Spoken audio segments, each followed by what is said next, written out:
നിങ്ങളുടെ favourite shows ഇനി ഒരിക്കലും മിസ്സാവില്ല. ഇപ്പോൾ C5-ലൂടെ കാണും നിങ്ങളുടെ ഫേവറേറ്റ് ഷോസ് തികച്ചും സൗജന്യമായി.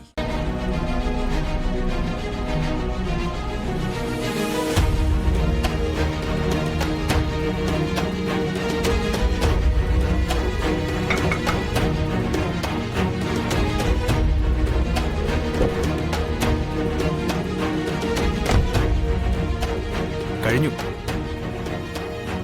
കൂട്ടുകൂടാൻ പാടില്ല, പരസ്പരം മിണ്ടരുത്, അതൊക്കെയാ നിബന്ധന. ചെറിയ കുട്ടികൾ അതൊക്കെ അടിച്ചേൽപ്പിച്ച അവർക്കത് താങ്ങാൻ പറ്റുമോ ശാലിനി? ഇതിലും ഭേദം ഒരാളെ സ്കൂൾ മാറ്റുന്നതായിരുന്നു.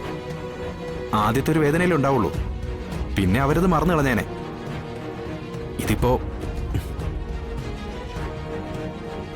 അതെന്റെ സ്വാർത്ഥത കൂടിയാ. പപ്പി അവളെന്റെ കൺവെട്ടത്തുണ്ടാവുന്നത് എനിക്കൊരാശ്വാസം. മനസ്സിലായി. ശാലിനിക്കത് ആശ്വാസമാണെങ്കിൽ വേറൊരാൾക്കത് പ്രതികാരമായിട്ടാണ് എനിക്ക് തോന്നിയത്. എടോ, ഇയാളുടെ സത്യം തന്നെ അവരുടെ കൊച്ചുമകളെ നമ്മുടെ സത്യ ക്രൂരമായി പീഡിപ്പിച്ചതായിട്ടാ അവരുടെ സംസാരം കേട്ടാ നമുക്ക് തോന്നുക. പറഞ്ഞതുപോലെ പപ്പിയെ വേണമെങ്കിൽ അവർക്ക് സ്കൂൾ മാറ്റിക്കൊണ്ട് പോകാവുന്നതേ ഉള്ളൂ. അത് ചെയ്യാത്തതിന്റെ കാരണം എന്താണെന്നറിയോ? എനിക്ക് തോന്നുന്നത് അതേ കാരണം കൊണ്ട് തന്നെയാ നീയും വിഷ്ണു ഇപ്പോഴകന്നു കഴിയുന്നതെന്നാ. ആ സ്ത്രീയില്ലേ, നിന്റെ അമ്മായിയമ്മ സത്യഭാമ, അവർക്ക് ആൾക്കാർ ഒന്നിച്ച് സന്തോഷമായിരിക്കുന്നത് കണ്ടുകൂടാ.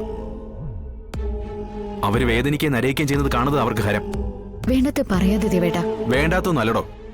ഞാനവരെ ക്ലോസ് ആയിട്ട് വാച്ച് ചെയ്തപ്പോ എനിക്ക് തോന്നിയതാ. അങ്ങനെയുണ്ട് ചില മനുഷ്യർ, മറ്റുള്ളവരുടെ വേദനയും കണ്ണീരും ഹരമായിട്ടുള്ളവർ. ഉദാഹരണമായി അവരുടെ കൊച്ചുമകളെ നമ്മുടെ സത്യ ചീത്തയാക്കുമെന്ന് അവർക്ക് ഉത്തമ ബോധ്യമുണ്ടെങ്കിൽ അവരെന്തിനാ റിസ്ക് എടുക്കാൻ നിൽക്കുന്നേ? പപ്പിയെ സ്കൂൾ മാറ്റിക്കൊണ്ട് പോയാ പോരെ? അപ്പൊ അവർക്കത് പോരാ.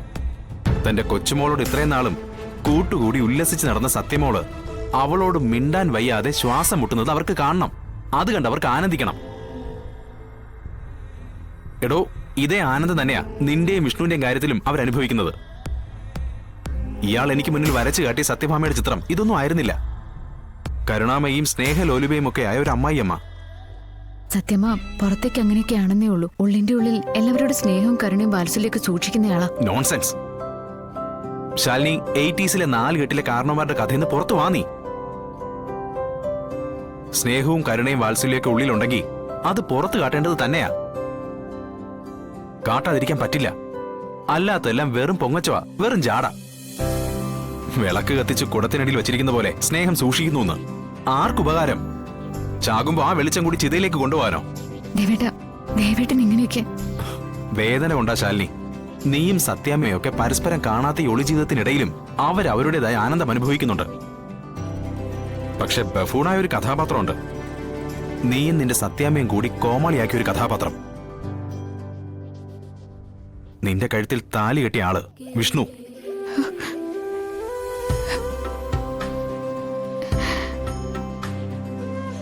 ശാലിനി, നിനക്കും സത്യാമ്മയ്ക്കും ഒക്കെ ത്യാഗത്തിന്റെ വാശിയുടെയും കഥ പറയാനുണ്ടാവും.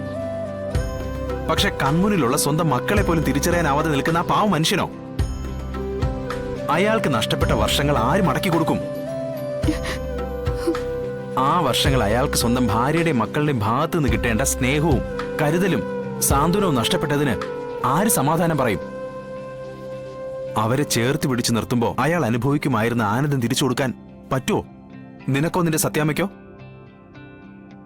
ഡൗൺലോഡ് ചെയ്യൂ C5 ആപ്പ്. കാണൂ എല്ലാ എപ്പിസോഡുകളും സൗജന്യമായി.